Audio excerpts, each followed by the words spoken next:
Praise the Lord. கர்த்தருக்கு ஸ்தோத்திரம். தேவனுக்கு மகிமையுண்டாவதாக. தேவனுடைய பிள்ளைகளே, தேவனுடைய வார்த்தை வெளிப்படத்தில் தேவனுடைய வார்த்தையிலிருந்து நாம் அநேக காரியங்களை கற்றுக்கொள்ள வேண்டும். இதனால் கூட தேவன் நம்மளோடு ஒவ்வொரு நாளும் பேசக்கூடியவர். நிறைய பேர் பாருங்கள், இந்த தேவனோடு அன்பு கூறுறீங்க, தேவனை அதிகமாக நேசிக்கிறீங்க, தேவன் மேலே அதிகமாக பிரியமாக இருக்கீங்க. சபைன்னு சொல்லிட்டா, சர்ச்சை திறந்துச்சுன்னு சொன்னால் அவ்வளோ ஆசையாக ஓடுறீங்க. ஆனால் ஓடுகிற நீங்கள் ஒரு காரியத்தை செய்ய வேண்டும். மல்கியா புஸ்தகத்தில் 4:2 வாசிக்கும் போது, ஆனாலும் என் நாமத்துக்கு பயந்த உங்கள் மேல் நீதியின் சூரியன் உதிக்கும் என்று சொன்னார். அவருடைய நாமத்துக்கு ஒரு மனிதன் பயந்து இருக்க வேண்டும். அந்த நாமத்துக்கு பயந்து நடக்க வேண்டும். ஏதோ சபை பாஸ்டர் என்னை கடிந்து கொள்வார், நான் அதுக்காக வேகமாக போகணும், இல்லைன்னா சர்ச்சில் என்னை கேட்பாங்க அதுக்காக போகணும், இப்படி போகிறதை விட கர்த்தருடைய நாமத்துக்கு பயந்து நீங்கள் போக வேண்டும். நீங்கள் நாமத்துக்கு பயந்து போகும்போது கர்த்தர் உங்களை ஆசீர்வதிப்பார். அந்த நாமத்துக்கு நாம் பயந்து நடக்கிறோமா என்று ஆண்டவர் பார்ப்பார். கர்த்தருடைய பிள்ளைகளே, நம்ம ஒவ்வொரு நாளும் இந்த நாமத்தை நம்ம ஒவ்வொரு நாளும் நேசிக்க கற்றுக்கொள்ள வேண்டும், அன்பு கூற கற்றுக்கொள்ள வேண்டும், அவர் மேலே பிரியமாக இருக்க வேண்டும். ஆண்டவர் நம்மளை ஆசீர்வதிக்க வல்லவராக இருக்க. ஆலயத்துக்கு போகிற நாம் போயிட்டு உட்காந்துட்டு ஏதோ ஒரு காரியங்களை கதை பேசிவிட்டு வர இருக்கக்கூடாது. அங்கே போனால் கர்த்தருடைய வார்த்தை எனக்கு என்ன சொல்லப்படும், நான் அவரை எப்படி பாட வேண்டும், நான் எப்படி அவரை ஆராதிக்கணும், இந்த எண்ணம் அதிகமாக நமக்குள்ள உண்டாகணும். வார்த்தை கிடைத்தவுடனே அதை நாம் பிடித்துக்கொள்ளணும். வார்த்தை பிரசங்கிக்கும் போதே ஒரு பயம் இருக்க வேண்டும், நடுக்கம் இருக்க வேண்டும். ஒரு டீச்சர் போதிக்கும் போதே பாருங்கள் அவ்வளோ அமைதியாக இருப்பாங்க. ஏன்னா அதை கவனிக்கணும், கவனித்தா தான் எனக்கு எல்லாம் புரியும். அதுபோல் தேவனுடைய வார்த்தை பிரசங்கிக்கப்படும் போது அந்த வார்த்தையை உற்று கவனிங்க. அந்த வார்த்தைக்கு என்ன ஆண்டவர் கற்றுக் கொடுக்க போகிறார், ஏன் இந்த வார்த்தையை கூட பேசுகிறார் என்பதை அறிந்து கொள்ளுங்கள். ஆனாலும் என் நாமத்துக்கு பயந்த உங்கள் மேல், நாமத்துக்கு ஒரு மனிதன் பயந்தானா அவன் மேலே தான் நீதியின் சூரியன் உதிக்கும். அந்த மனிதனை தான் சொல்கிறாரு, அதன் செட்டைகளுக்கு கீழே ஆரோக்கியம் இருக்கும். நீங்கள் வெளியே புறப்பட்டு போவீர்கள், கொழுத்த கண்டுகளைப் போல வருவீங்க.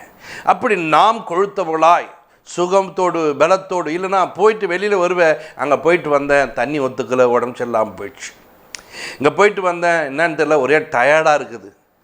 கவனிங்க, அந்த நாமத்துக்கு பயந்து நடக்கிறவுடைய வாழ்க்கையில் நீங்கள் எவ்வளோ தூரம் எங்கே போயிட்டு வந்தாலும், எந்த இடத்துக்கு போயிட்டு வந்தாலும் சுகத்தோடு பலத்தோடு தேவன் உங்களை வைப்பார். நீங்கள் பலமாக இருக்க முடியும், நீங்கள் பலத்தோடு வாழ முடியும். அதற்கு தேவன் உங்களை பலப்படுத்த வல்லவராக. அதனால் கர்த்தருடைய பிள்ளைங்க நாமத்துக்கு பயந்து நடக்க வேண்டும். அந்த நாமத்துக்கு பயந்து நடக்க வேண்டும் என்று வேதம் நமக்கு அழகாய் கற்றுக் கொடுக்குது. இங்கே 3ஆம் அதிகாரம் 16ஆம் வசனத்தை பாருங்கள். அப்பொழுது கர்த்தருக்கு பயந்தவர்கள் ஒருவரோடு ஒருவர் பேசுவார்களாம். அப்போ பயந்து இருக்கிறவர்கள் ஒருவரோடு ஒருவர் பேசும்போது கர்த்தர் அதை உற்று கவனிக்கிறாராம், அவர்களை பார்க்கிறாராம், அவர்கள் என்ன பேசுகிறார்கள் கேட்கிறாராம். அப்போ கர்த்தருடைய நாமத்தை ஒரு மனிதன் தரித்து கொண்டவன் அவன் பயந்து இருக்க வேண்டும். எதுக்கு பயந்து? கர்த்தர் என்னை பார்க்கிறார், நான் எந்த காரியங்களை செய்தாலும் கர்த்தர் என்னை பார்க்கிறார், அவருக்கு நான் பிரியமாக நடக்க வேண்டும், அவருக்கு பயந்து நடக்க வேண்டும். எங்கே போனாலும் அந்த இடத்துல ஆண்டவருடைய நாமத்தை நீ தொழுது கொள்ள வேண்டும். பாருங்கள், இங்கேருந்து போயிட்டோம், நம்ம சொந்தக்கார வீட்டுக்கு போயிட்டோம், அங்கே ஜபமும் இருக்காது, பாட்டம் இருக்காது, ஒன்றும் இருக்காது. ஏன்னா அவங்க ஆண்டவர் அறியாதவங்க. அங்கே போனால் கூட்டத்தோடு கூட்டமாக என்ன பண்ணுறோம், மாறி விடுகிறோம், கூட்டத்தோடு கூட்டமாக நடக்கிறோம்.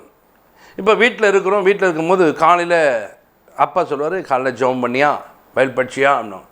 ஆனால் அந்த இடத்த விட்டு நீங்கள் வெளியில் வந்தபோது காலையில் நல்லா தூக்கம்.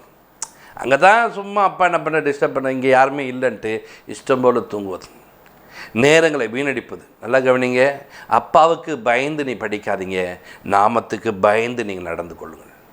நான் ஆராதிக்கிற தேவனுக்கு ஒரு நாமம் இருக்குது, அந்த நாமத்துக்கு நான் பயந்து நடக்க வேண்டும். அந்த நாமத்தை ஒரு மனிதன் பயந்து நடப்பான் என்று சொன்னால் அவன் வாழ்க்கை ஆசீர்வாதமாக இருக்கும், அவன் வாழ்க்கையில் உயர்வு இருக்கும். அதனால தான் சொல்கிறாரு, நீங்கள் புறப்பட்டு போவீங்க, நாமத்துக்கு பயந்தவன் புறப்பட்டு போவான். அவன் என்ன பண்ணுவான், கொழுத்தவனாக இருப்பானாம், செழிப்புள்ளவனாய் காணப்படுவானா, ஜெயம் பெற்றவனாய் காணப்பட்டுவானா, தோல்வி அவன் வாழ்க்கையில் இராமல் போகும். ஏன்னு சொன்னால் அவன் நாமத்துக்கு பயந்தவன், அந்த நாமத்தை நேசிக்கிறவன், அந்த நாமத்துக்கு நடுங்குகிறவன். அந்த நாமம் ஒரு வார்த்தை சொல்லிவிட்டால் அது அப்படியே செய்யக்கூடியவனாக மாட்டுவான்.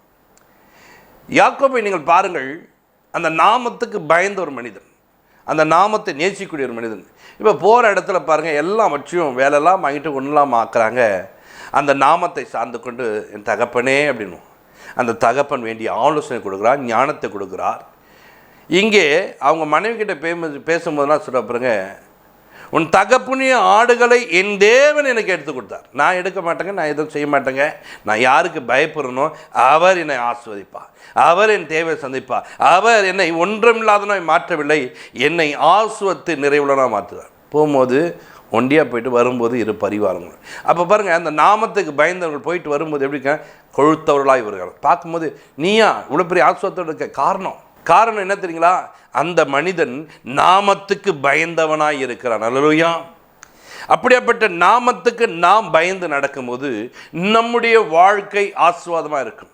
இவங்கெல்லாம் அப்படி பயந்து நடந்தாங்க? பயந்து நடப்பதுக்கு இவங்ககிட்ட என்ன இருந்தது? நீங்கள் வேதத்தில் நீங்கள் ஆபிரகாமை பார்க்கும்போது அதில் 21ஆம் அதிகாரத்தில் நீங்கள் கடைசி வசனத்துக்கிட்ட பார்க்கும்போது அவன் கர்த்தருடைய நாமத்தை தொழுது கொண்டான் என்று சொல்லுது.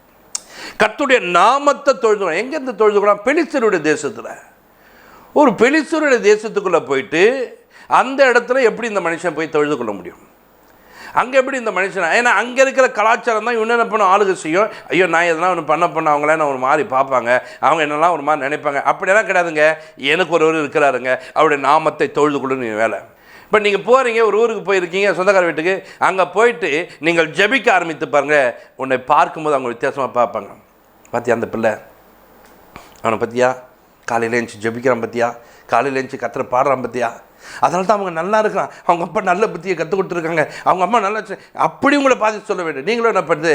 அந்த கூட்டத்தாரை போல இரவெல்லாம் பேசிக்கொண்டு நேரத்தை வீணடிச்சு காலையில் அதிக நேரம் தூங்கிவிட்டு நீங்கள் தூங்குவதை விட நான் அதிகமாக தூங்குவேன். அவங்க பார்ப்பாங்க, ஐயோ ஊர்லேருந்து புள்ள வந்திருக்கு, அது கொஞ்சம் நேரம் தூங்கட்டும். இப்படியே ஒவ்வொரு நாளும் தூங்கணும், சந்தோஷமாக இருப்பீங்க. அவங்க மேலே அன்பு காட்டி தூங்கலைங்க, உன்னை ஜபிக்க விடாமல் தேவனை தேட விடாமல் ஆக்குறாங்க.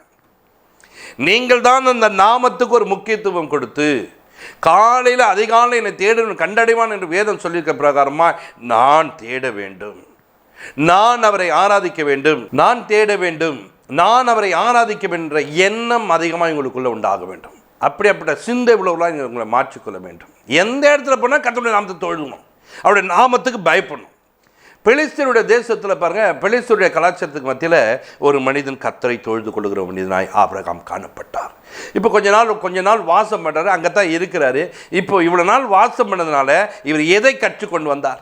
என்ன காரியங்கள் இவருக்குள்ளே இருக்குது? இவருடைய மகனுக்குள்ளே வாக்குத்தத்தம்லாம் நிறைவேற்றுன்னு சொன்னார். இது வாக்குத்தத்த பிள்ளைன்னாரு. இந்த பிள்ளைக்குள்ளே என்ன இருக்குன்னு சொல்லிட்டு தெரிந்து கொள்ளும்படிக்கு ஆண்டவர் டெஸ்ட் ஒன்று வைக்கிறார். இந்த காரியம் நடந்த பின்பு இப்படி இவர் பலி செலுத்திட்டு அந்த ஊருக்குள்ளே இருந்தபோது 22ஆம் அதிகாரத்தில் பார்க்குறேன், உன் பிள்ளை எனக்கு கொடுன்றார். நீ நேசிக்கிற ஒரு பிள்ளை, அந்த பிள்ளை எனக்கு கொடுன்றார். ஏன்னா இவர் இருந்த இடம் பெலிஸ்தருடைய தேசம். அங்கே இருந்ததுனால இந்த மனிதனுக்குள்ளே அப்படிப்பட்ட குணாதிசயங்கள் வரும் என்று. அல்லேலூயா. கவனிங்க, பெலிஸ்தர் தேசத்தில் அந்த மனிதன் பாருங்கள் தங்கியிருந்தான். 34ஆம் வசனத்தில் 21-34 அந்த மனிதன் அங்கே தங்கியிருந்தான். கொஞ்ச காலம் தங்கியிருந்தான். தங்கி இருப்பதுனால இந்த மனுஷன் இப்போ என்ன பண்ணுவான்? அங்கே இருக்கிற செயல் இவனுக்குள்ளே இருக்கிறதா, எனக்கு இவன் பயந்து நடக்கிறானா, எனக்கு இவன் கீழ்ப்படுகிறானா என்பதை பார்க்கும்படிக்கு தேவன் பார்த்தீங்களா இப்போ டெஸ்ட் வச்சாரா? மகனை எனக்கு கொடுனார். மகனை எனக்கு கொடுன்னு சொன்ன முதல் வசனத்தில் பேசுகிறாரு. 4ஆம் வசனத்தில் அவரை கொண்டு வந்து பயணத்தை தொடங்கிட்டார். அழகாக கொண்டு போகிறார். எங்கே போய் அதோ பார், அங்கே போகிறோம் பார். கொண்டு வந்தார். பிள்ளை என்ன பண்ணுறது? கொண்டு போய் படுக்க வச்சார். பிள்ளை கேட்குறான், அப்பா விறகு இருக்குப்பா, எங்கப்பா ஆடு? கர்த்தருடைய பருவத்தில் பார்த்துக்கொள்ள வாப்பா போகலான்னு சொல்லிட்டு கூப்பிட்டு போயிட்டு அந்த விறகெல்லாம் அடுக்கி வச்சு அதுக்கு மேலே ஆட்டுக்குட்டி எல்லாம் இந்த ஈசாக்கு பாருங்கள் அதை படுக்கிறான். அப்பா சொன்னாங்க எல்லாமே நன்மைக்காகன்னு சொல்லிட்டு. ஏன்னா அவரும் சரி அவருடைய மகனும் சரி கர்த்தருடைய நாமத்துக்கு பயந்தவர்கள், கர்த்தருடைய நாமத்துக்கு பயந்து இருக்கிறாங்க. கர்த்தர் சொல்லிட்டாரா செய்வார், என்ன சொல்லிட்டாரா நான் அதை செய்து கொடுப்பேன். அந்த வார்த்தைக்கு எவ்வளவாய் கீழ்ப்படுகிறாங்க பாருங்க, அந்த வார்த்தைக்கு எவ்வளவாய் நேசிக்கிறாங்க பாருங்க, அந்த வார்த்தை மேலே எவ்வளோ பிரிய வைக்கிறாங்க பாருங்க. அப்போ தான் பார்த்தார், பிள்ளையாண்ட மேலே கை வைக்காத சொன்னவர் ஒரு ஆட்டுக்கிட்டு, இப்போது நான் அறிந்து கொண்டேன் நீ என் நாமத்துக்கு பயந்தவன் என்பதை, என் நாமத்தை நீ நேசிக்கிற என்பதை, என் நாமத்தை நீ அதிகமாய் முக்கியத்துவம் கொடுக்கிற என்பதை. இன்றைக்கி கர்த்தருடைய பிள்ளைகளை நீங்கள் கர்த்தரிடத்தில் பழகும்போது இன்றைக்கு அப்படி நடக்குதுங்களா? நிறைய பேர் பாருங்கள், கிறிஸ்தவர்கள் வெளிநாடுகளுக்கு போனவர்கள் தங்கள் வாழ்க்கையை வேறு விதமாய் மாற்றிக்கொண்டு அவங்க ஆசீர்வாதமாக இருப்பேன்னு சொல்லி போனவங்க பிள்ளைகள்லாம் வேறு விதமாய் மாறிவிட்டார்கள். பிள்ளைகள் வேறொரு கலாச்சாரத்துக்குள்ளே போயிட்டு வாங்க. இப்போது அவர்களுக்கு பாருங்கள், அதை கற்றுக் கொடுக்கல. எதை கற்றுக் கொடுக்கல? இப்போ நம்ம ஆண்டோடைய பிள்ளைங்கப்பா, நம்ம இப்படி தான்பா வாழணும், இப்படி வாழ்ந்ததுனால தான் கர்த்தர் இந்த ஆசீர்வாதத்தை கொடுத்தாருப்பா, நீங்கள் இப்படி வாழ்ந்தால் இன்னும் ஆசீர்வாதமாக மாறுங்கப்பான்று கற்றுக் கொடுக்காமல் போயிட்டாங்க. நாமத்துக்கு பயப்படுதுல. கொஞ்ச நாள் பொறுத்து பாருங்கள், அவருடைய வாழ்க்கை சீரழிந்த ஒரு வாழ்க்கையாக காணப்படுது. இன்றைக்கி அழைத்து போகிற பிள்ளைகளே, உங்கள் பிள்ளைகள் வெளியில் போய் கெட்டு போகக்கூடாதுங்க. உங்கள் பிள்ளைகள் போகிற இடங்களிலே அவர்கள் திரும்ப வரும்போது கொழுத்தவளாய் வர வேண்டும், ஆசீர்வாதமாய் வரணும், நன்மையில் பெற்றுக்கொள்ள. ஏன்னா கர்த்தருக்கு பயப்படுத ஒரு மனிதன் கற்றுக் கொடுக்க வேண்டும். கர்த்தருக்கு பயப்படுத இன்னதென்று நீங்கள் போதிக்கக்கூடியவளாய் மாற வேண்டும். அப்படி கற்றுக் கொடுத்துப்பார். கர்த்தர் உன்னை ஆசீர்வதிப்பார். இன்றைக்கி தேவ சமூகத்தில் வந்திருக்க பிள்ளையே, இந்த மனிதன் அப்படி கற்றுக் கொடுத்து நடத்துறதுனால அப்படியே பிள்ளை பாருங்க படுக்கிறாங்க. கத்தியை தூக்கும் போது தப்பிச்சு ஒன்றா ஓடலை, அமர்ந்துருந்தாங்க. தேவ பிள்ளைகளே, அந்த மனிதன் பாருங்க அப்படி நடக்கும்போது தேவன் என்ன செய்தார் தெரியுமா? அந்த மனிதனை தேவன் தாமே ஆசீர்வதிக்கிறார். அந்த மனிதனுடைய ஆசீர்வாதம் பெறுகிறது. நீங்கள் 17ஆம் வசனத்திலாம் வாசிக்கும் போது கர்த்தர் அவரை ஆசீர்வதிக்க ஆரம்பித்தார். நான் உன்னை ஆசீர்வதித்து உன் சந்ததியை என்ன பண்ணுவேன்? வானத்தின் நட்சத்திரத்தை போல நான் பெருக பண்ணுவேன், நான் வளர செய்வேன், வளர்ச்சிக்குள்ளே கொண்டு போனான். அந்த மனிதனுடைய ஆசீர்வாதம் பெருகியது. அந்த மனிதனுடைய ஆசீர்வாதம் உயர்ந்தது. காரணம், அந்த மனிதன் தேவனுக்கு பயந்த ஒரு மனிதன், தேவனுக்கு கீழ்ப்படு. இந்த நிகழ்ச்சியை பார்க்கவில்லை, நீ எத்தனையோ வருடமாய் கர்த்தரை தேடுகிறாய், எத்தனையோ வருடமாய் கர்த்தருக்கு பிரியமாய் வாழ்கிறாய், எத்தனையோ வருடம் தேவனை தேடுகிற ஒரு மனிதன் கர்த்தருக்கு பயந்து நடக்கிறாயா? ஒரு நாள் பாருங்க, இந்த வேதத்தை எடுக்கும்போது அவ்வளவாய் நேசித்து பயந்து எடுத்த, இன்றைக்கி ஒரு அற்பமாக எடுக்கிற, அசட்டியாக பார்க்குற, இப்போ என்ன ஜபம் அப்புறமேட்டு கூட பண்ணிக்கலாம், இப்போ இல்லை நம்ம போகிற வழியில் பண்ணிக்கலாம். ஒரு நாள் தேவ சமூகத்தில் முழங்கால் படிட்ட நீ இன்றைக்கி போகிற வழியிலே ஒரு ஜபம் என்று சொல்லுகிறாயே, நடக்கிற வழியில் ஒரு ஜபம்னு சொல்லுகிறாயே. அப்படி இல்லைப்பா, அதுக்கு ஒரு நேரத்தை கொடு. வேதத்தை எடுத்து என்ன பண்ண படி, தேவனோடு கொஞ்சம் நேரங்களை செலவழி. கர்த்தர் உன்னை பயன்படுத்த வல்லவராக்கா, தேவன் உனக்கு உதவி செய்ய வல்லவராக்கா, தேவன் தேவையை சந்திக்க வல்லவராக்கா. நீ தேவனுக்கு பயந்து நட. தேவனுக்கு பயந்தவர்களாய் நாம் வாழ வேண்டும். நிறைய பேர் வேதத்தில் அப்படி பயந்தார்கள். எல்லாரும் அவங்க இஷ்டம் போல நடக்கும்போது நோவாவோ கர்த்தருக்கு பயந்தார். பயந்தவருக்கு ஆண்டவர் கிருபை கொடுத்தார். எல்லாரும் பாருங்க புசிப்பம் குடிப்பனுக்கும் போது இல்லை கர்த்தர் பார்க்கிறார், கர்த்தருக்கு பயப்பட வேண்டும் என்று சொல்லி பயந்து நடந்தார். லோத்தை பார்க்கும்போது பாருங்க கர்த்தருக்கு பயந்து நடந்தார். அந்த நாமத்துக்கு பயந்தவர். அதனால தான் அவங்க செஞ்ச பாவத்தை இவர் செய்யாமல் தன்னை காத்து கொண்டார். தன் இதயத்தில் வாதிக்கப்பட்டவனாய் கவனிச்சிங்களா? அப்படி தன்னை காத்து கொண்ட ஒரு மனிதன். வேதத்தில் இருக்க அநேகரை கர்த்தர் பயன்படுத்தின நோக்க அவர்கள் பயந்தார்கள். நீங்கள் இன்றைக்கி பயந்து நடங்கள். நீங்கள் பயந்து நடந்தால் கர்த்தர் உங்களை ஆஸ்வதிப்பார். ஆண்டவருக்குள்ளாக நாம் அடைக்கலத்துக்குள்ளே போக வேண்டும். அவருக்குள்ள ஒரு சந்தோஷம் இருக்கிறது. அந்த சந்தோஷத்தை நான் அனுபவிக்க வேண்டும். அவருடைய நாமத்துக்கு பயந்து நடக்க வேண்டும். கர்த்தர் நம்மளை வழிநடத்த வல்லவராக, நம்முடைய தேவைகளை அவர் சந்திக்கக்கூடிய தேவனாக இருக்கிறார். நம்முடைய தேவைகளை அவர் சந்திக்கக்கூடிய தேவன். ஒரே ஒரு வசனத்தை வாசிப்போம்.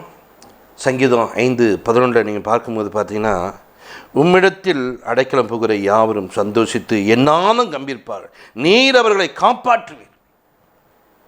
அவர்களை அவர் காப்பாற்றுகிறாராம். இன்றைக்கி உன்னை காப்பாற்ற வேண்டுமா? அவருடைய நாமம் கட்சிகளா அவருக்குள்ளே விளங்கும் என்று சொல்லுது. அவருடைய நாமத்தை நாம் என்ன பண்ணுறோம்? ஒவ்வொரு நாளும் தொழுது கொண்டு அவருக்கு பிரியமாக நடப்போம். கர்த்தர் நம்மளை ஆசீர்வதிப்பார். ஜெபிப்போம். பரலோக பிதாவே, உமக்கு நன்றி சொல்கிறோம். இப்பொழுது எங்களை தாழ்த்தி அர்ப்பணிக்கிறோம். தேவையில்லாத எல்லா காரியங்களுக்கும் விட்டு விலகி அன்றே எந்தெந்த ஆவிகளுக்கும் பயப்படுறாங்க, எந்தெந்த மனிதர் வந்தாலும் பயப்படுறாங்க, காற்றடித்தால் பயப்படுறாங்க அன்றே, கொஞ்சம் மழை வந்தால் பயப்படுறாங்க அன்றே, எதுக்கோ பயந்தவர்கள் அன்றே, கர்த்தருடைய நாமத்துக்கு பயப்படக்கூடியவளாய் கர்த்தர் மாற்றி அவளை ஆசீர்வதித்து வழிநடத்து. இயேசு கிறிஸ்துவின் ஜெபத்திற்கு நல்ல பிதாவே, ஆமென். God bless you.